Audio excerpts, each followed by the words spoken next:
Hello, সবাই কেমন আছো? আশা করি সবাই খুব ভালো আছো। আমি তোমাদের সামনে আরেকটা নতুন ব্লগ নিয়ে হাজির হয়ে গেলাম। এই ব্লগটা আমার খুব একটা ফেভারিট ব্লগ। তার কারণ আজকে আমরা সবাই মিলে যাচ্ছি জগদ্ধাত্রী পুজোয় কৃষ্ণনগরে। তোমরা হয়তো অনেকেই জানো বা হয়তো অনেকেই জানো না।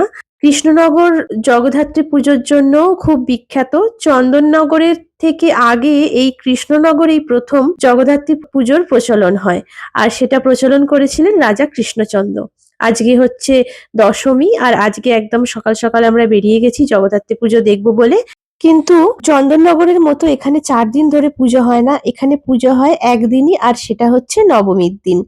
আজকে দশমী, আজকেও সকালের দিকে আমরা যে ঠাকুরগুলো দেখতে যাব সেগুলো থাকবে।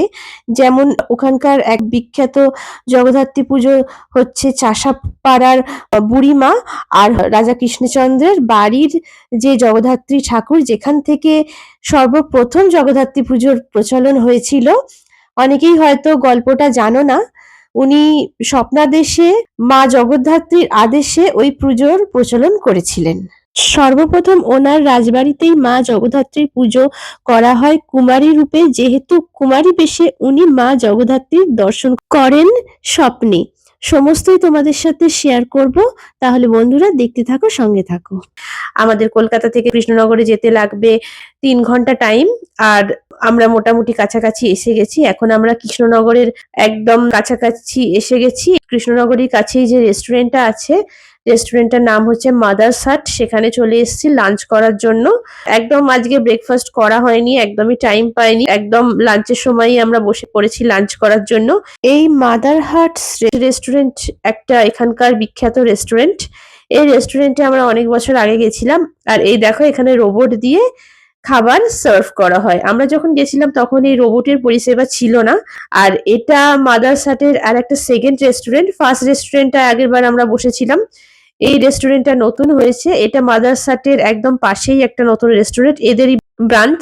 আর আগেরটাতেও রোবট দিয়ে সার্ভ করে, আর এখানেও রোবট দিয়ে সার্ভ করা হয়। দেখো রোবট গুলো কি সুন্দর খাবার নিয়ে আসছে, আবার পাশ দিয়ে চলেও যাচ্ছে। তাহলে চলো, কি কি খেলাম না খেলাম সবকিছুই তোমাদের সাথে শেয়ার করব। আশা করি ব্লগটা তোমাদের ভালো লাগবে। এখানে আগের বার আমরা ব্রেকফাস্ট করেছিলাম, এবারে করব লাঞ্চ। লাঞ্চে এখানে অনেক রকম থালি পাওয়া যাচ্ছিল। আমরা এখানে 2 রকমের থালি অর্ডার করে নিয়েছিলাম। আমাদের দুজনের থালিতে ছিল পোলাও, মাংস, খাসির মাংস, ফিশ ফ্রাই, আর হচ্ছে 2 রকম মিষ্টি। আর আমার মা বোন যে থালিটা নিয়েছিল সেটাতে অনেকগুলো ভেজ আইটেম ছিল, আর তার সাথে একটাতে মাংস আর একটাতে ছিল মাছ। এখানে বিভিন্ন রকম থালির অপশন আছে। আমাদের ইচ্ছা মতো আমরা এখানে চুজ করে নিয়েছি। এখানে খাবারের টেস্ট আর প্রাইস মোটামুটি বেশ ঠিকঠাকই আছে। আরো কিছুটা জার্নি করতে হবে আমাদের, তারপর আমরা কৃষ্ণনগরে জগদ্ধাত্রী পুজোর ঠাকুরগুলো তোমাদের দর্শন করাবো। অবশ্যই রাজা কৃষ্ণচন্দ্রের বাড়িতে যাব। তার আগে চলো, আমাদের গাড়িটা রাখা আছে আগের রেস্টুরেন্টের কাছে। আমরা ভেবেছিলাম সেখানেই বসবো, কিন্তু সেখানে যেহেতু জায়গা ছিল না, ওখানকার স্টাফেরাই আমাদের সেকেন্ড রেস্টুরেন্টে নিয়ে এসেছিলেন। এটা হচ্ছে সেকেন্ড রেস্টুরেন্টটা। আর এই দেখো, এটা হচ্ছে ফার্স্ট রেস্টুরেন্টটা। এটা একটা হার্টের আকারেই তৈরি করা হয়েছে। সেকেন্ড রেস্টুরেন্টটা একটা বিল্ডিং এর আকারে দেখতে হলেও ফার্স্ট রেস্টুরেন্টটা একদম একটা হার্টের মতোই দেখতে। আর রেস্টুরেন্টটা বেশ সুন্দর। তোমরা কৃষ্ণনগরে গেলে অবশ্যই এই রেস্টুরেন্টটাই যাবে, আশা করি ভালো লাগবে। আর এখানে পার্কিং এরও ভালো ব্যবস্থা আছে, তোমরা গাড়ি নিয়ে গেলে কোনো অসুবিধা হবে না। চলো এখন তাহলে গাড়িতে উঠে পড়েছি। এবার আমাদের আর কিছুটা মাত্র পথ বাকি আছে যেতে। খাওয়া দাওয়া আমাদের হয়ে গেছে। খাওয়া দাওয়া করে চলো এবার তাহলে ঠাকুরগুলো দেখে আসি।